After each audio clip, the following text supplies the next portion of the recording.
how to create a zip file on your Windows 10 computer. It's all pretty easy, and you actually don't have to download the application.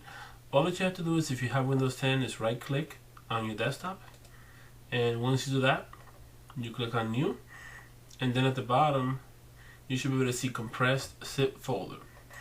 So once you click on that, it'll give you a name, default name. You want to type whatever you want to send. So let's say in this case we're going to call it Office Files, for example. Then once you do that, there's two ways to put files in a zip file. You can drag them, but if you don't want to keep the old files, you can also, in this case, you can actually just literally cut them and put them in there. So all you have to do that is just do the following: select the files, right click on them, cut, paste on the actual folder, or in this case you can actually paste it right here as well, and they're going to appear right there. That's pretty much it. I'm going to show you how to send this exact zip file on the following video. Signing off, this is Elias. Take care, everybody.